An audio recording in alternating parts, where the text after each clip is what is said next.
Even the slightest little criticism is too much for you, and you're constantly needing reassurance from the people around you. In my head.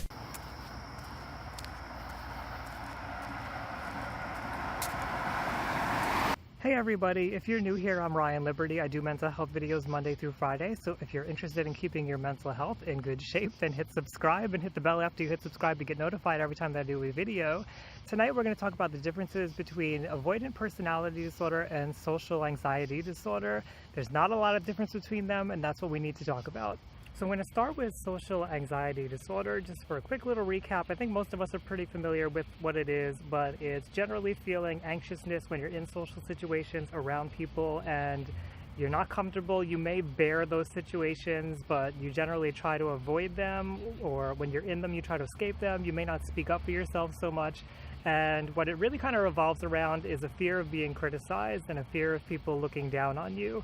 So that's social anxiety disorder, and avoidant personality disorder is very similar. And from what I could tell from the research, it seems like there's a little discrepancy here. Some people say that they're distinct things, and that may be true, but there's a lot of people who also think that they're on a spectrum, and if you kind of like sit in social anxiety disorder for too long without treating it, you may progress into avoidant personality disorder. So avoidant personality disorder is what the name sounds like. You avoid situations because of the disorder. And again, what you're avoiding is that criticism from other people. And typically with avoidant personality disorder, you really acutely feel that self-esteem deficit. You feel really poorly about yourself. So this shows up in different ways from social anxiety disorder because you go out of your way to avoid situations. You may avoid working, like you may avoid having an occupation altogether because it's too uncomfortable to be around people who may judge you. You may avoid getting friendships because you're afraid that if somebody criticizes you, you won't be able to handle it. Basically, like even the slightest little criticism is too much for you, and you're constantly needing reassurance from the people around you that they like you, that things are okay. You're not going to speak up for yourself when things are too stressful. That's kind of what avoidant personality disorder revolves around. Now, like all personality disorders, avoidant personality disorder has specific traits that make up the personality disorder, and those traits in the case of avoidant personality disorder are anxiousness, which is just kind of like your general anxiety level. Everybody has their own kind of level of anxiousness, but there's higher anxiety in somebody who has the anxiousness trait.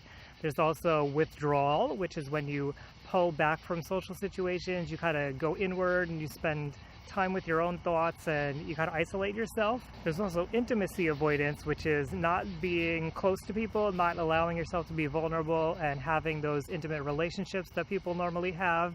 And there is anhedonia, which is generally having like a lower emotional experience and having a hard time feeling positive emotions, and that comes along with this negative self-evaluation that happens with avoidant personality disorder, because we always think that other people are judging us and we want to make sure that they're not judging us, but what's really kind of going on is we're judging ourselves and we're evaluating ourselves, and it's not aligning necessarily with what's going on in reality. So avoidant personality disorder, being a personality disorder, is going to be a little bit more difficult to treat than social anxiety disorder, but like all personality disorders, it is something that can be changed if you work on it. It's just maybe going to take a little bit more time.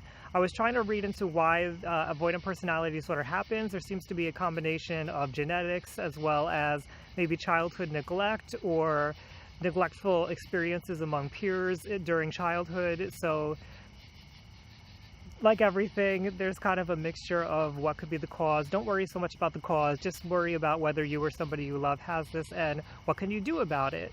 I'm not familiar with how to treat avoidant personality disorder myself, but I do know that there's issues with self-esteem, and if that's something that you have trouble with, I do have worksheets for free up on my Patreon page. I'll put the link up here. They're not a substitute for therapy by any means, but they may be a little bit helpful for you, maybe supplementary, just to get you thinking about your own self-esteem and feeling better about yourself.